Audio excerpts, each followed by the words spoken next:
इस वक्त रेडियो पर आकाशवाणी पर मन की बात साझा कर रहे हैं लोगों से, सीधे आपको ले चलते हैं। मैं जो बातें करता हूं वो मेरे मन में कुछ पीड़ाएं होती हैं, उसको आपके बीच में प्रकट करके अपने मन को हल्का करता हूं।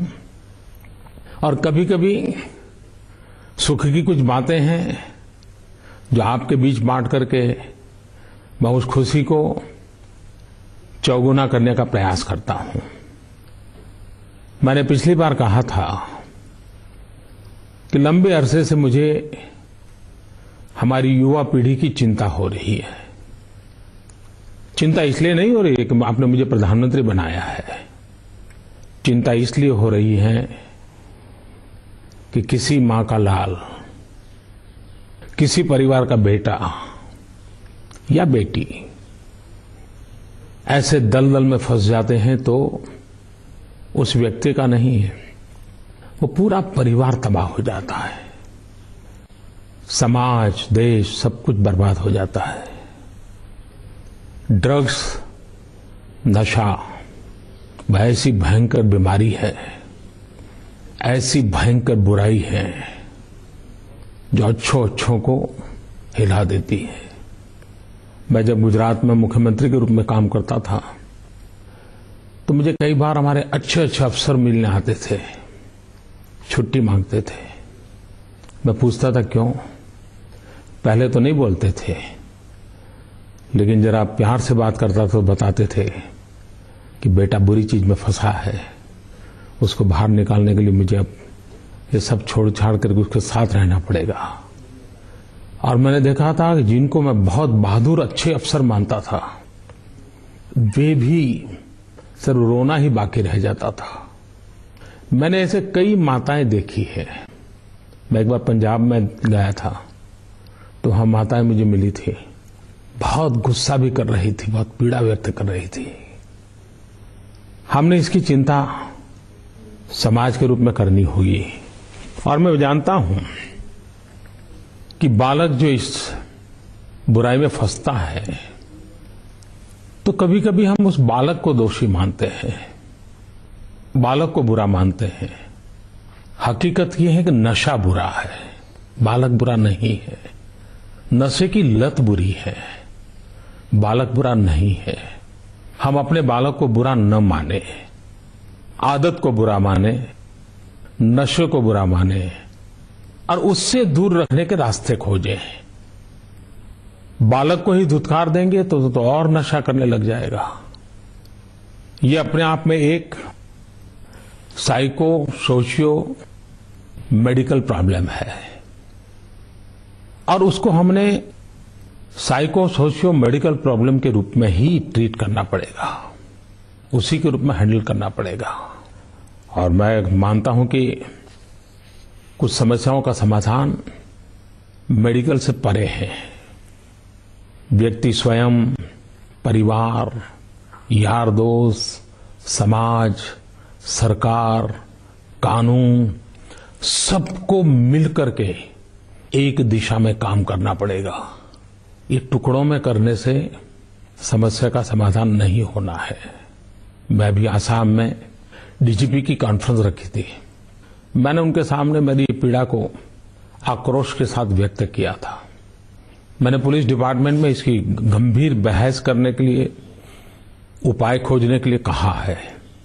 मैंने डिपार्टमेंट को भी कहा है कि क्यों न हम एक टोल फ्री हेल्पलाइन शुरू करें, ताकि देश के किसी भी कोने में जिस माँ बाप को ये मुसीबत है कि उनके बेटे में उनको लग रहा है कहीं ड्रग्स की दुनिया में फंसा है, एक तो उनको दुनिया को कहने में शर्म भी आती है, संकोच होता है, कहाँ कहे।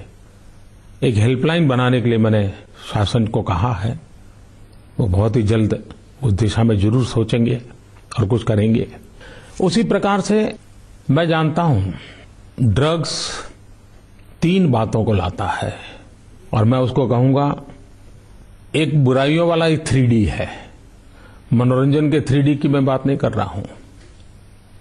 एक D है डार्कनेस, दूसरा D है डिस्ट्रक्शन और तीसरा D है डिवास्टेशन।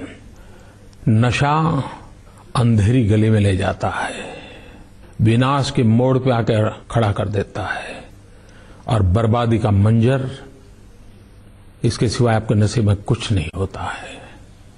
इसलिए ये बहुत ही चिंता के विषय पर मैंने चर्चा की है।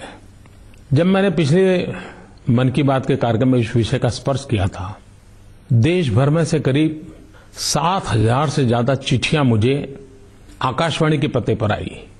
सरकार में जो चिट्ठियां आई वो अलग, ऑनलाइन सरकारी पोर्टल पर mygov.in पोर्टल पर हजारों ईमेल आए, ट्विटर फेसबुक तो पर शायद लाखों कमेंट्स आई हैं। एक प्रकार से समाज के मन में पड़ी हुई बात एक साथ बाहर आना शुरू हुआ है। मैं विशेष करके देश के मीडिया का भी आभारी हूं कि इस बात को उन्होंने आगे बढ़ाया। कई टीवी ने विशेष एक घंटे के कार्यक्रम किए और मैंने देखा कि उसमें सिर्फ सरकार की बुराइयों का कार्यक्रम नहीं था, एक चिंता थी और मैं मानता हूं एक प्रकार से समस्या से बाहर निकलने की जद्दोजहद थी और उसके कारण एक अच्छा विचार विमर्श का तो माहौल शुरू हुआ है। सरकार के जिम्मे जो बातें हैं वो भी सेंसिटाइज हुए, उनको भी लगता है कि अब ये उदासीन नहीं रह सकते हैं। मैं कभी कभी नशे में डूबे हुए उन नौजवानों से पूछना चाहता हूं, क्या कभी आपने सोचा है कि आपको 2 घंटे 4 घंटे नशे के लत में शायद एक अलग जिंदगी जीने का एहसास होता होगा, परेशानियों से मुक्ति का एहसास होता होगा, लेकिन क्या आपने अपने कभी सोचा है कि जिन पैसों से आप ड्रग्स खरीदते हैं वो पैसे कहां जाते हैं? आपने कभी सोचा है? कल्पना कीजिए कि यही ड्रग्स के पैसे अगर आतंकवादियों के पास जाते होंगे, इन्हीं पैसों से आतंकवादी अगर शस्त्र खरीदते होंगे और उन्हीं शस्त्र से कोई आतंकवादी मेरे देश के जवान के सीने में गोलियां दाग देता होगा, मेरे देश का जवान शहीद हो जाता होगा, तो क्या कभी सोचा है आपने? किसी मां के लाल को मारने वाला, भारत मां के एक प्राण प्रिय देश के लिए जीने मरने वाले सैनिक के सीने में गोली लगी है, कहीं ऐसा तो नहीं है ना उस गोली में कहीं न कहीं तुम्हारी नशे की आदत का पैसा भी है? एक बार सोचिए। और जब आप इस बात को सोचोगे, मैं विश्वास से कहता हूं आप भी तो भारत माता को प्रेम करते हैं, आप भी तो देश के सैनिकों को सम्मान करते हैं, फिर आप आतंकवादियों को मदद करने वाली, ड्रग माफियाओं को मदद करने वाले इस कारोबार को मदद कैसे कर सकते हैं? कुछ लोगों को ऐसा लगता है कि जब जीवन में निराशा आ जाती है, विफलता आ जाती है, जीवन में कोई रास्ता नहीं सूझता है, तब आदमी नशे की लत पर चढ़ जाता है।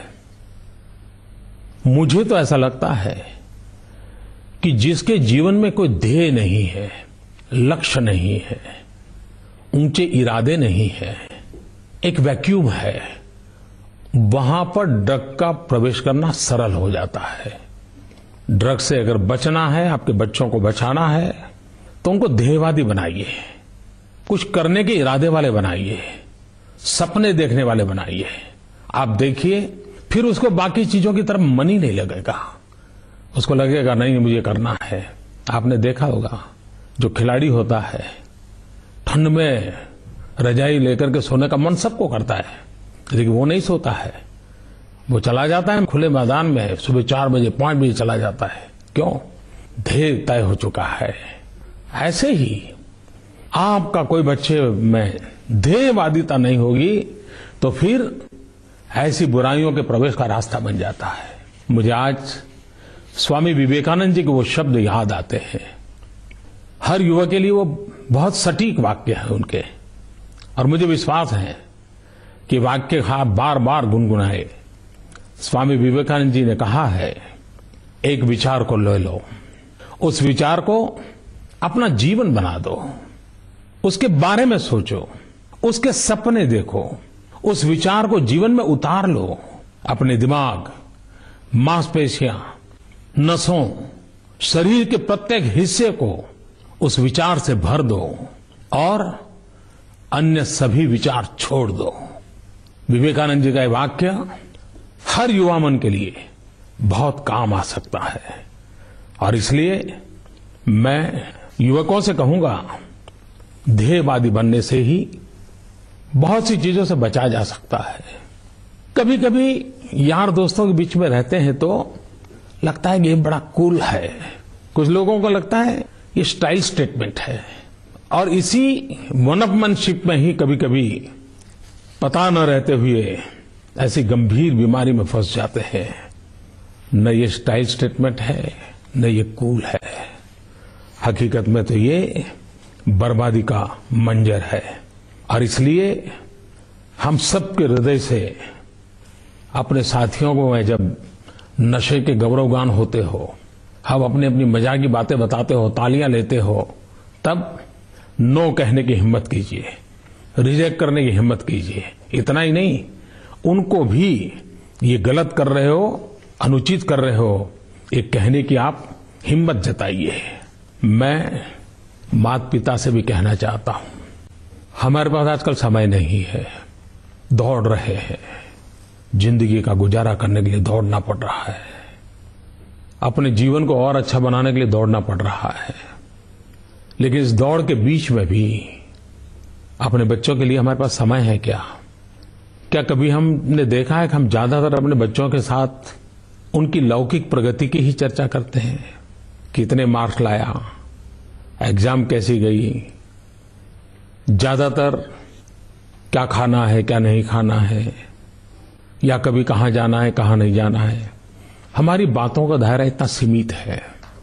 क्या कभी उसके हृदय के भीतर जाकर के अपने बच्चों को अपने पास खोलने के लिए हमने अवसर दिया है? आप ये जरूर कीजिए। अगर बच्चे आपके साथ खुलेंगे तो वह क्या चल रहा है पता चलेगा। बच्चे में बुरी आदत अचानक नहीं आती है, धीरे धीरे शुरू होती है, और जैसे जैसे बुराई शुरू होती है तो घर में उसका बदलाव भी शुरू होता है। उस बदलाव को बारीकी से देखना चाहिए।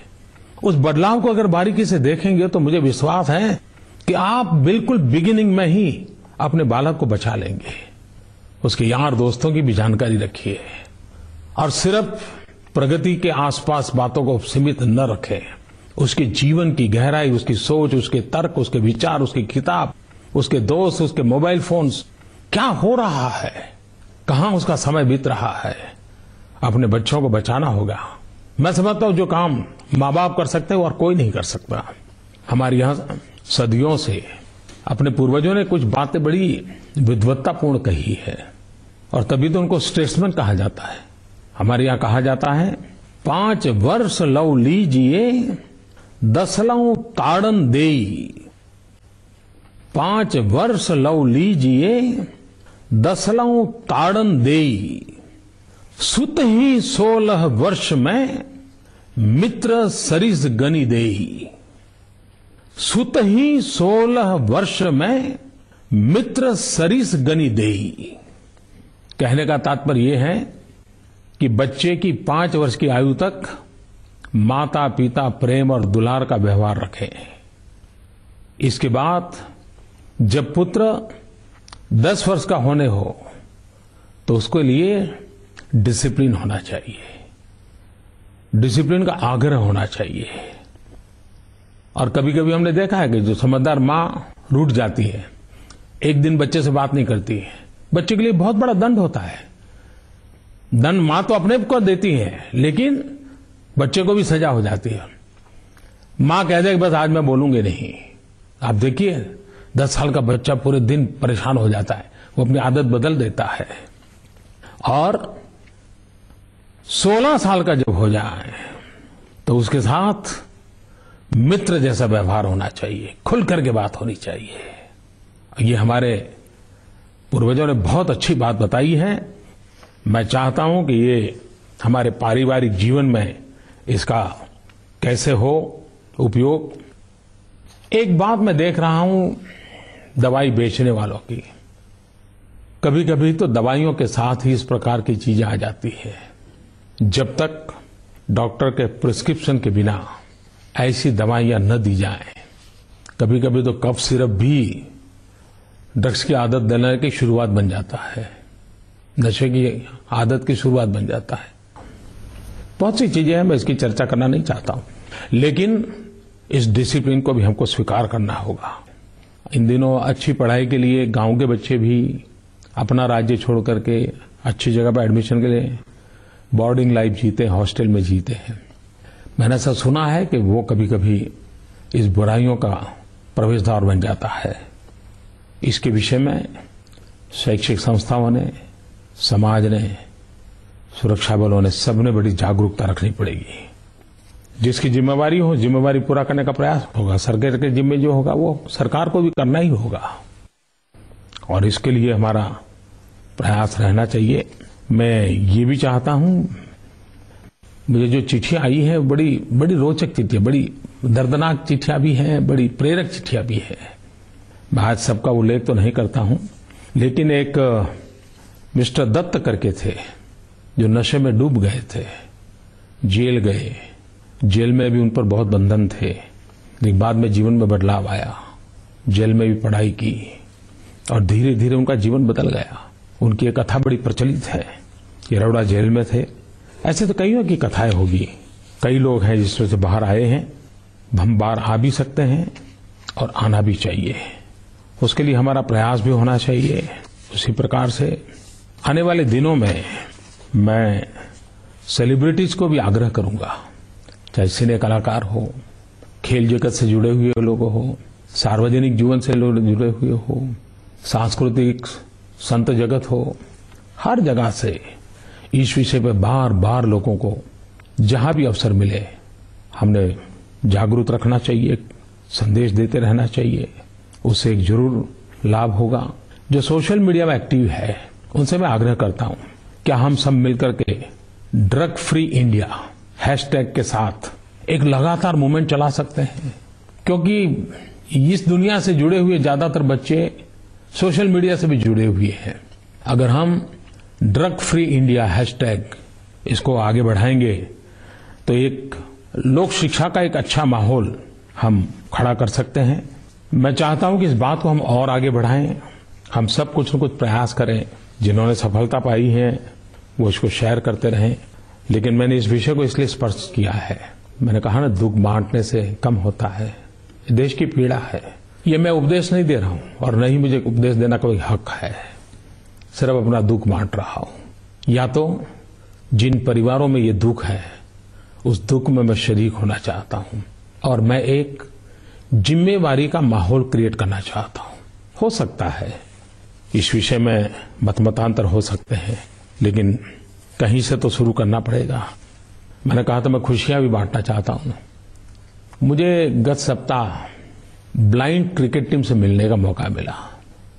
वर्ल्ड कप जीत करके आए थे, लेकिन उनका जो मैंने उत्साह देखा, उमंग देखा, आत्मविश्वास देखा, परमात्मा ने जिसे हमें आंखें दी हैं, हाथ पैर दिए हैं, सब कुछ दिया है, लेकिन शायद ऐसा जज्बा हमारे पास नहीं है जो मैंने उन ब्लाइंड क्रिकेटरों में देखा था।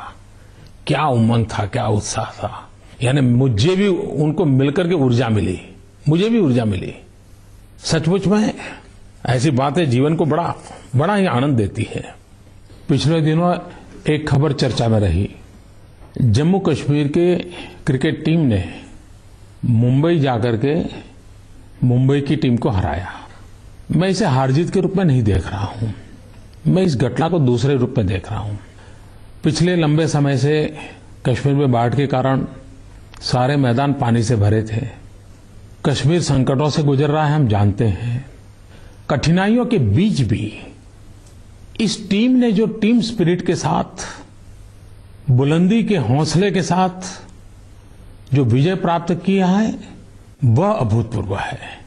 और इसलिए कठिनाइयां हैं, विपरीत परिस्थितियां हो, संकट हो, उसके बावजूद भी लक्ष्य को कैसे प्राप्त किया जा सकता है, ये जम्मू कश्मीर के युवकों ने दिखाया है। इसलिए मुझे इस बात को सुनकर के विशेष आनंद हुआ, गौरव हुआ, और मैं इन सभी खिलाड़ियों को बधाई देता हूं। 2 दिन पहले यूनाइटेड नेशन ने योग को पूरा विश्व 21 जून को योग दिवस में माने, इसके लिए स्वीकृति दी। भारत के लिए बहुत ही गौरव का, आनंद का अवसर है। सदियों से हमारे पूर्वजों ने इस महान परंपरा को विकसित किया था, उसने आज विश्व जुड़ गया। योग व्यक्ति के जीवन में तो लाभ करता था, लेकिन योग ने यह भी दिखा दिया वो दुनिया को जोड़ने का कारण बन सकता है। सारी दुनिया योग के मुद्दे पर यूएन में जुड़ गई और मैं देख रहा हूं कि सर्वसम्मति से प्रस्ताव 2 दिन पहले पारित हुआ और 177 देश 177 कंट्रीज को स्पॉन्सर बने। भूतकाल में नेल्सन मंडेला जी के जन्मदिन को मनाने का निर्णय हुआ था, तब 165 कंट्रीज को स्पॉन्सर बनी थी। उसके पूर्व इंटरनेशनल टॉयलेट के लिए प्रयास हुआ था तो 122 कंट्रीज स्पॉन्सर हुई थी। उसके पहले 2 अक्टूबर को नॉन वायलेंस डे के लिए 140 कंट्री को स्पॉन्सर बनी थी। इस प्रकार के प्रस्ताव में 177 कंट्री ने को स्पॉन्सर बनना यानी एक वर्ल्ड रिकॉर्ड हो गया है। दुनिया के सभी देशों का मैं आभारी हूं जिन्होंने भारत की इस भावना का आदर किया और विश्व योग दिवस मनाने का निर्णय किया। हम सबका दायित्व बनता है कि योग की सही भावना लोगों तक पहुंचे। पिछले सप्ताह मुझे मुख्यमंत्रियों की मीटिंग करने का अवसर मिला था। मुख्यमंत्रियों की मीटिंग तो 50 साल से हो ही रही है, 60 साल से हो रही है, लेकिन इस बार प्रधानमंत्री के निवास स्थान पर मिलना हुआ और उससे भी अधिक हमने एक रिट्रीट का कार्यक्रम प्रारंभ किया जिसमें हाथ में कोई कागज नहीं, कलम नहीं, साथ में कोई अफसर नहीं, कोई फाइल नहीं, सभी मुख्यमंत्री और प्रधानमंत्री बराबर के मित्र के रूप में बैठे 2-2.5 घंटों तक समाज के, देश के भिन्न भिन्न विषयों पर बहुत गंभीरतापूर्वक बातें की और हल्के फुल्के वातावरण में बातें की, मन खोल करके बातें की। कहीं उस पर राजनीति की छाया नहीं थी। मेरे लिए ये बहुत ही आनंददायक अनुभूति थी, उसको भी मैं आपके बीच शेयर करना चाहता हूं। पिछले सप्ताह मुझे नॉर्थ ईस्ट जाने का अवसर मिला। मैं 3 दिन वहां रहा। मैं देश के युवकों को विशेष आग्रह करता हूं कि आपको अगर ताजमहल देखने का मन करता है, आपको अगर सिंगापुर देखने का मन करता है, आपको कभी दुबई देखने का मन करता है, मैं कहता हूं दोस्तों प्रकृति देखनी है, ईश्वर का प्राकृतिक रूप देखना है तो आप नॉर्थ ईस्ट जरूर जाइए। मैं पहले भी जाता था, लेकिन प्रधानमंत्री के रूप में जब गया तो वहां की शक्ति को पहचानने का प्रयास किया। अपार शक्तियों की संभावनाओं से भरा हुआ हमारा नॉर्थ ईस्ट है। इतने प्यारे लोग हैं, इतना उत्तम वातावरण है। मैं सचमुच में बहुत आनंद लेकर के आया हूं। कभी कभी लोग पूछते हैं ना, मोदी जी आप थकते नहीं है क्या? मैं कहता हूं नॉर्थ ईस्ट जाकर तो लगता है शायद कहीं कोने में भी थकान हुई होगी तो वो भी चली गई। इतना मुझे आनंद आया और जो प्यार दिया वहां के लोगों ने, जो मेरा स्वागत सम्मान, वो तो एक बात है, लेकिन जो अपनापन था वो सचमुच में मन को छूने वाला था, दिल को छूने वाला था। मैं आपको भी कहूंगा ये सिर्फ मोदी को ही ये मजा लेने का अधिकार नहीं है, भारत के हर देशवासी को है। आप जरूर इसकी मजा लीजिए। अगली बंकनी बात होगी तब तो 2015 आ जाएगी। 2014 का ये मेरा शायद आखिरी कार्यक्रम है। मेरी आप सबको क्रिसमस की बहुत बहुत शुभकामनाएं हैं। 2015 के नव वर्ष की मैं एडवांस में आप सबको बहुत बहुत शुभकामनाएं देता हूं। मेरे लिए ये भी खुशी की बात है कि मेरे मन की बात को रीजनल लैंग्वेज की जो रेडियो के चैनल्स है, आपकी जो प्रादेशिक चैनल है, उसमें जिस दिन सुबह मेरी मन की बात होती उस दिन रात को 8 बजे प्रादेशिक भाषा में होती है। और मैंने देखा है कुछ प्रादेशिक भाषा में तो आवाज भी मेरे जैसे कुछ लोग निकालते हैं। मैं भी हैरान हूं कि इतना बढ़िया काम हमारे आकाशवाणी के साथ जो कलाकार जुड़े हुए वो कर रहे हैं। मैं उनको भी बधाई देता हूं और ये लोगों तक पहुंचने के लिए मुझे बहुत ही अच्छा मार्ग दिखता है। इतनी बड़ी मात्रा में चिट्ठियां आई हैं, तो चिट्ठियों को देख करके हमारे आकाशवाणी ने इसको जरा एक तरीका ढूंढा है, लोगों को सहूलियत हो, इसलिए उन्होंने पोस्ट बॉक्स नंबर ले लिया है।